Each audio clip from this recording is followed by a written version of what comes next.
So hi everyone, welcome back to another video. और आज की इस वीडियो में लास्ट यूनिट कवर करने वाले अपने बिजनेस कम्युनिकेशन के टॉपिक के ऊपर।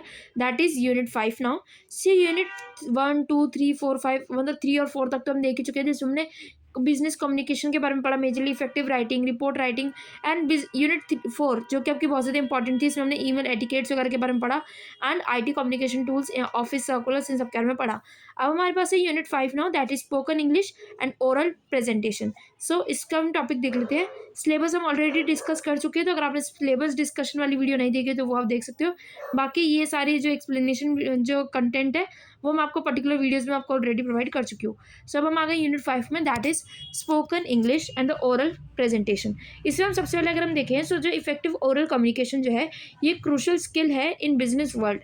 क्योंकि चाहे आप जो है नेगोशिएट कर रहे हो या डील कर रहे हो, लाइक नेगोशिएटिंग अ डील और हैविंग अ टेलीफोनिक कन्वर्सेशन और डिलीवरिंग अ प्रेजेंटेशन, आपकी एबिलिटी कि आप एक्सप्रेस कर सको अपने आइडियाज़ को क्लियरली और कॉन्फिडेंशली बहुत ज़्यादा एसेंशियल होता है।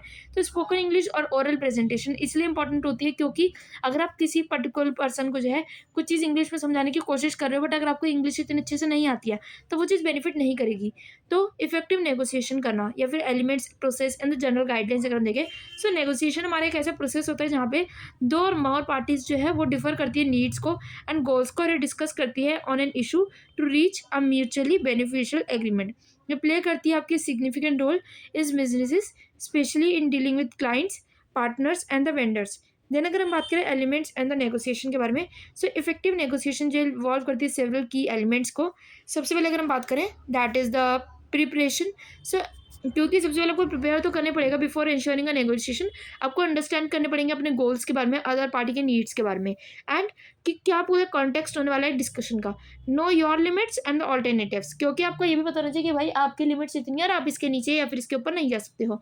उसके अलावा एक बेस्ट ऑप्शन होता है आपके पास, मतलब बेस्ट एक टेक्निक है, that is BATNA, that is BATNA, that is best alternative to a negotiated agreement.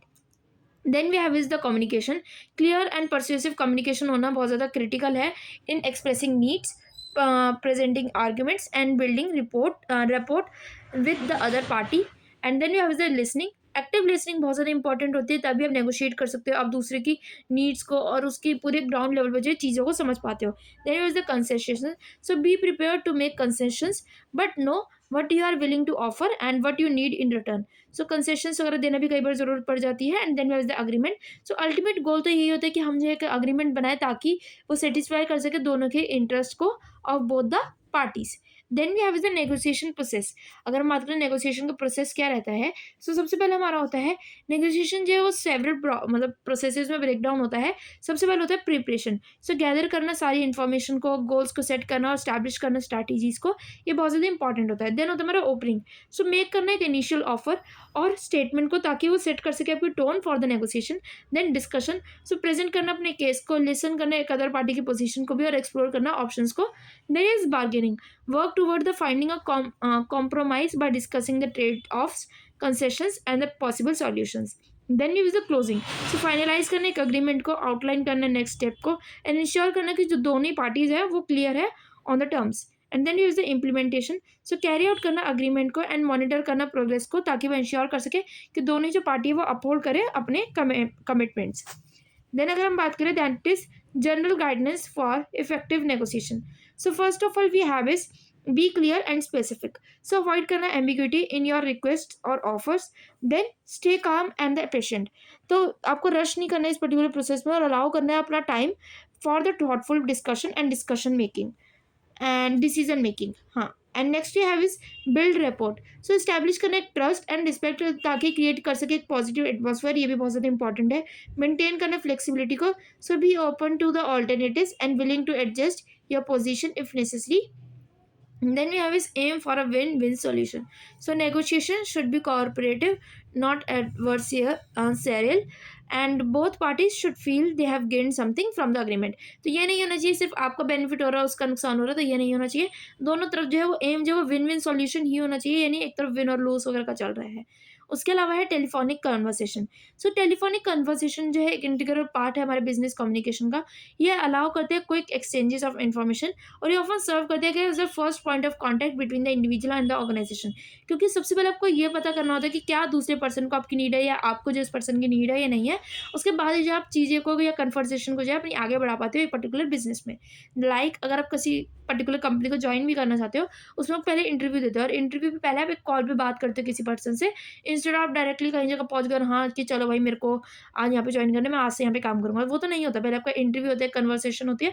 और टेलीफोनिक कन्वर्सेशन इसमें बहुत ज़्यादा हेल्प करती है कि आपको जो इधर से उधर ट्रांसफ़र ना होना पड़े या फिर आपके नॉर्मल कोई एक्सपेंस ना है, without any like receiving something आपको कोई एक्सपेंस वगैरह आपके ऊपर ना चढ़े। Then is the key elements of the effective telephonic conversation.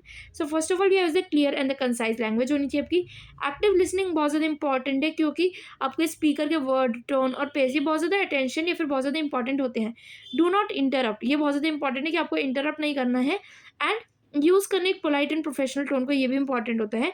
And verify करना है इन्फॉर्मेशन को, लाइक रिपीट करना है की पॉइंट्स को और डिटेल्स को, ताकि हम कंफर्म कर सकें हमारी अंडरस्टैंडिंग एंड अवॉइड कर सकें सारी मिस्टेक्स को। मैनेज करना टाइम को, like respect the other parties time by keeping the conversation focused and relevant. Then you use clarify करना है एक्शन को and follow up, like clearly state करना है एनी नेक्स्ट स्टेप, कमिटमेंट्स और deadlines before ending the conversation. Then we have the best practices for telephonic conversation. So best practices कौन कौन सी हमारी हो सकती हैं, तो सबसे पहला हमारा एक तो यही होगा कि प्रिपरेशन करना। तो आपको पता होना चाहिए कि आपका जो पर्पस क्या होने वाला है कॉल का, और गैदर करना सारी नेसेसरी डॉक्यूमेंट्स और इन्फॉर्मेशन बिफोर हैंड।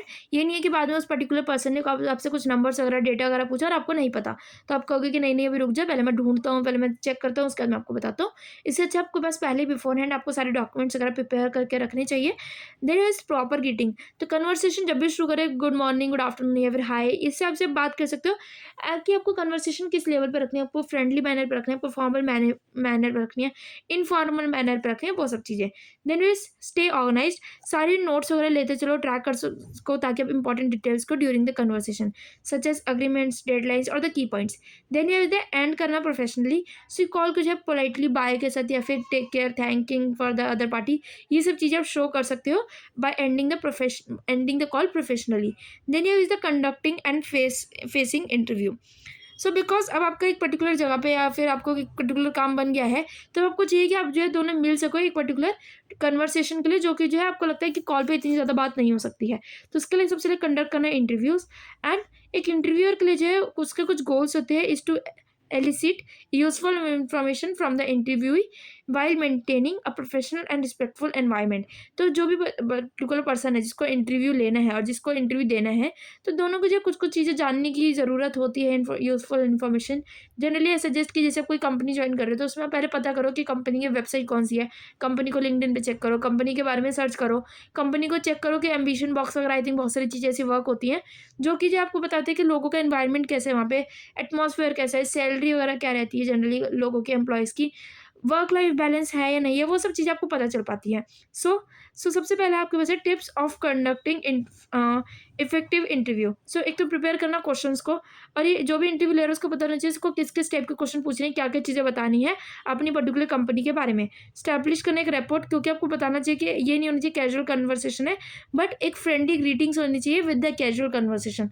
और इंटरव्यू को जो है वो ईज होना चाहिए, क्योंकि इंटरव्यू जो है उससे मैं बहुत ज़्यादा डरा हुआ था कि कहीं मेरा सिलेक्शन नहीं हुआ तो, अगर मैं नहीं सिलेक्ट हो पाया तो, या फिर अगर मेरे को जो इंटरव्यू ले रहा है उसने मेरे को कुछ बुरा बोल दिया तो, और मैं अगर नहीं सुन पाया या मैंने कुछ उसको गलत बोल दिया, तो वो सब चीज़ें जो है मेंटेन हो सके।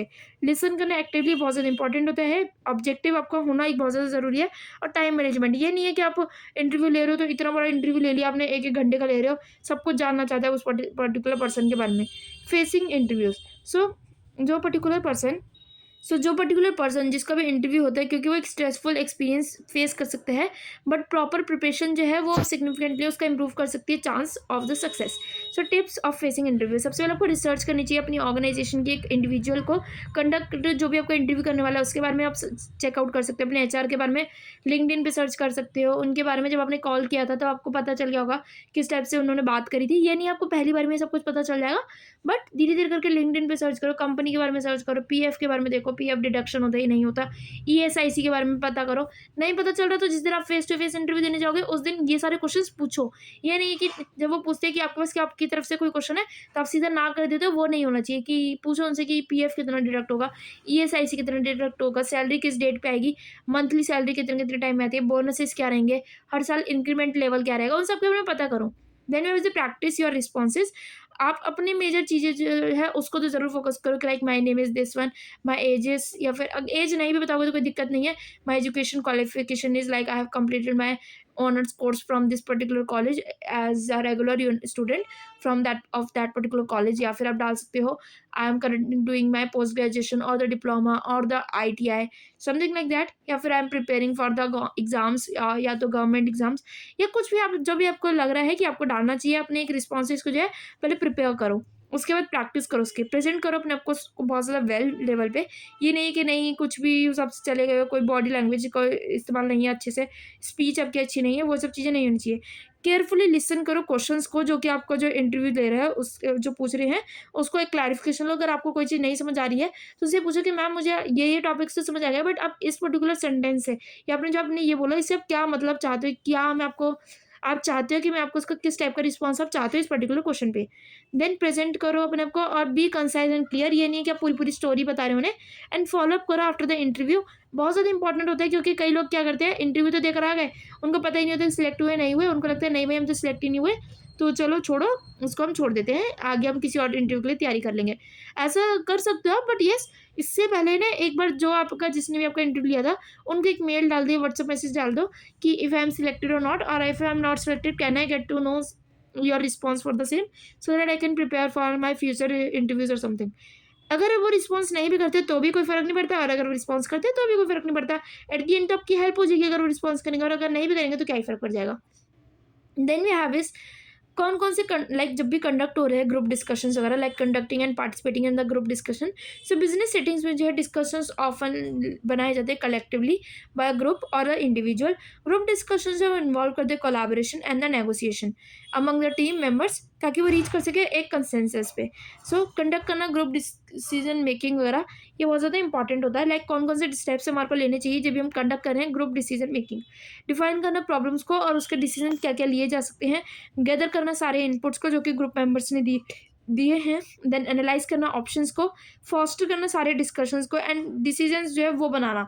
ये नहीं है सिर्फ भाई डिस्कशन तो हो गया ग्रुप डिस्कशन पर एट दी एंड कोई डिस्कशन का एक रिस्पॉन्स ही नहीं आया, कोई एक रिजल्ट ही नहीं आया, कोई सी चीज़ पे आप पहुंच ही नहीं पा रहे हो तो उसका कोई बेनिफिट नहीं है। और अगर आपको लगता है किसी एक पर्टिकुलर चीज़ पे या फिर आप जो है अग्री नहीं कर पा रहे तो उसके लिए सीधा वोटिंग वगैरह का जो है इस्तेमाल कर सकते हो। एंड देन इम्प्लीमेंट करना उस डिस्कशन को, वो बहुत ज़्यादा या फिर उस पर्टिकुलर डिसीजन को बहुत ज़्यादा इंपॉर्टेंट होता है। Then you have is the participating in group discussion. So जब भी आप ग्रुप डिस्कशन में पार्टिसिपेट कर रहे हो तो being a part of the group discussion ये इन्वॉल्व करता है कि आप कंट्रीब्यूट करो अपनी expertise and view points and while being open to others perspective. ये नहीं है कि आप दूसरे के से आर्ग्यूमेंट कर रहे हो कि नहीं तेरा सही नहीं है मेरा ज़्यादा आर्ग्यूमेंट सही है, ये नहीं होना चाहिए। आप एक्टिवली सबसे पहले तो लिसन करो, दूसरे के पर्सपेक्टिव को एक्सप्रेस करो, अपने ओपिनियन क्लियरली, कोलैबोरेट भी करो और कॉम्प्रोमाइज़ भी करो। लाइक ये नहीं होना चाहिए कि वो एडजस्ट भी करना आना चाहिए। ये नहीं है कि आप सिर्फ अपना अपना बेनिफिट देख रहे हो, बेनिफिट होना चाहिए ऑफ द पूरी कंपनी या फिर ऑफ द पूरे business. There is a respect, diversity होनी चाहिए ऑफ थॉट। ये नहीं है कि सिर्फ आप अपने थॉट को जो है ज़्यादा वैलिडेशन दे रहे हो। उसके अलावा अगर हम बात करें सो मेकिंग प्रेजेंटेशन और the content and organising, like making presentations. So presentation जो जनरली कॉमन वे होता है कि हम कन्वे कर सकते हैं अपनी इन्फॉर्मेशन को in the business meetings, conferences और द क्लाइंट इंटरेक्शन। क्राफ्ट करना एक लाइक सक्सेसफुल प्रेजेंटेशन को बहुत ज़्यादा रिक्वायर्ड होता है ताकि केयरफुल प्लानिंग हो सकती है, क्लियर कंटेंट प्रोवाइड किया जा सके और एंगेज किया जा सके ऑडियंस वगैरह को, डिलीवर जो है एंगेजिंग जो है वो डिलीवरी एंगेजिंग हो सके। उसके अलावा अगर बात करें content and organizing a presentation.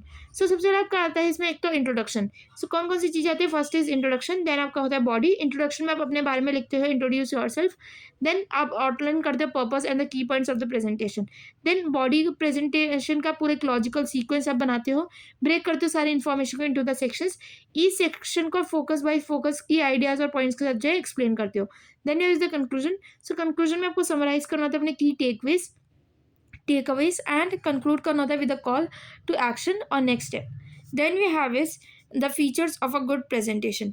So सबसे पहले इसमें हमारे पास आता है क्लैरिटी। सो जो कंटेंट है should be easy to understand with clear explanations and visual aids if necessary. Then is the engagement, तो यूज़ करना हमारी स्टोरीज को, एग्जाम्पल्स को और दो क्वेश्चंस को, ताकि हम ऑडियंस को जो है एंगेज रख सके। Then is the visual appeal, so use करना एक वेल डिजाइन स्लाइड्स को और विजुअल्स को, वो बहुत ज़्यादा इंपॉर्टेंट होता है ताकि आप सपोर्ट कर सको अपने मैसेजेस को, not to distract from it. Then is the relevance, like tailor करना आपके कंटेंट को to your audiences needs and interest and the level of expertise. And then is the pacing, so like keep करना अपने presentation को at a comfortable pace, allow करना time for the questions और discussions. Then we have is the delivering a presentation. So अब जब भी आप deliver करो अपने प्रेजेंटेशन को, सबसे पहले कुछ टिप्स होती हैं इसकी। तो एक तो आपको प्रैक्टिस करना, अपनी पर्टिकुलर रिहर्स करना एक पर्टिकुलर प्रेजेंटेशन को, अपनी ऑडियंस के बारे में जानना कि उनके क्या नॉलेज है, उनको क्या एक्सपेक्ट करने वाले हैं वो, और क्या उनके इंटरेस्ट है। मेन आई कॉन्टैक्ट, सो एंगेज करना अपने ऑडियंस के साथ with eye contact is more important, ताकि आपको वो कॉन्फिडेंस जो वो दिखाता है कि आप कॉन्फिडेंट हो अपने वर्ड्स को related. Then you have is the use of body language and vary your tone and pace, कई बार आप तेज बोलो, कई बार आप धीरे बोलो, वॉल्यूम को एम्फेसाइज करो, ताकि जो लोगों को आप पे भरोसा हो सके, लोगों को आप पे कॉन्फिडेंस हो सके। Then you have is the handle questions, so be prepare to answer the questions at the end of your presentation. ये नहीं है कि आप अपनी प्रेजेंटेशन देके चले गए, जो जनरली होता था। अगर आपको पता है स्कूल असेंबलीज में होता था कि लेक्चर वगैरह, तो आप लेक्चर नहीं दे रहे हो, ये बात याद रखना। Being in a lecture and giving a presentation is important difference.